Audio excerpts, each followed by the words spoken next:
Hello guys, in this video I'm going to show you how to turn off reminders on the Noji application. But first of all, I just want to mention, please don't forget to subscribe to our channel, because at 100,000 subscribers we are going to show you our YouTube revenue statistics and growth strategy, how to make money online. So let's jump into it. First of all, open the application on your device. So that's the home screen, and you can find the different buttons.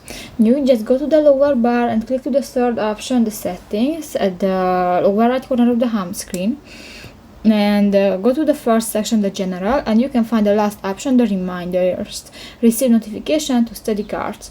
Actually I use that, but if you want to turn off, just click to the next white circle, and that's it. So that's pretty much it for this video guys. See you in the next one. Bye bye.